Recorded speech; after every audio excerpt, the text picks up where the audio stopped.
Third time, maybe a third child, I don't know, but maybe again my mother died, or I don't know what happened.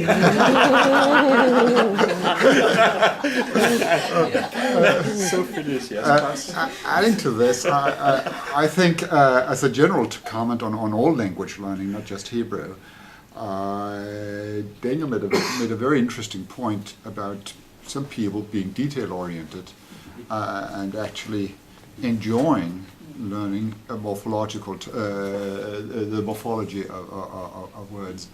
I think perhaps one of the reasons that I stand so firmly on not transliterating is because I have always enjoyed decoding.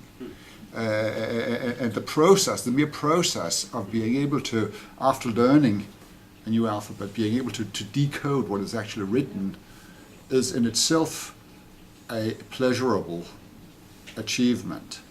And I think perhaps what we should, the pedagogical thing we might take away from this is also that what is good for one person and what makes him or her tick is not necessarily the same thing that would motivate another person to go forth. And trying to make everybody fit the same template is probably a huge mistake. I also think that, to dovetail on your comment, and also Nava's, is that people don't have the time. Yeah. And if you use transliteration, it's going to take you at least double the time to do your homework. I mean, and I know this because I did Aramaic first, but it took me 4 hours to do homework that it took my peers to do in an hour. So it can be a good pedagogical tool, but who's going to spend people don't do that anymore. I did it. 4 hours. Anymore, she said, anymore. There was another interesting, now that Vivian has the word here, it was kind of great to look at you when you were playing with the 3ET. That could be one of the things that could motivate, because even like when she and I use the tool, we get mistakes, and then gonna beat the system and stuff like that. Yeah. Regarding transliteration, I would point out that my reason for using transliteration in this suggestion is that because we're here working with whole sentences, then the learner would probably quicker be able to quickly get an overview of the sentence using transliteration. I'm not sure I would recommend transliteration for 3ET, for example. And interestingly, that's not how we pronounce it, whatever. One of the participants who I know personally, and I know he is very not detail oriented. He said that he found the transliteration unnecessary, even though he forgot half the Hebrew alphabet. He doesn't use Hebrew at all, and still he thought that transliteration was unnecessary. So just a comment about the. I have examples every year. A few students that are detail oriented. And when we come about 1/3 of the course, they want to have the exactly details of everything in morphology.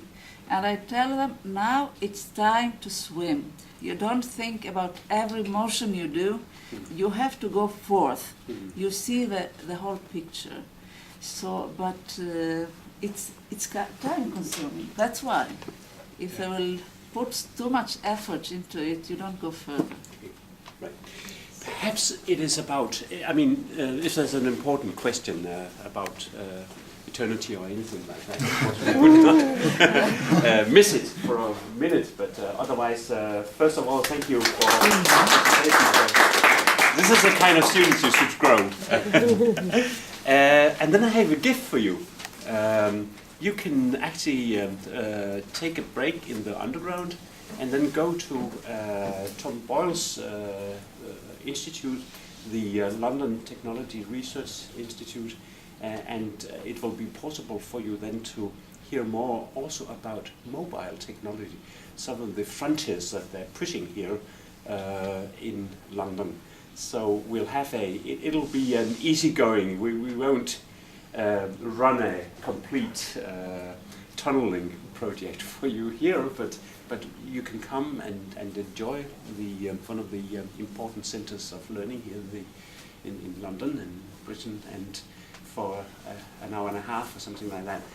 And then afterwards we will do a Vietnamese restaurant and try to be very social. Yeah.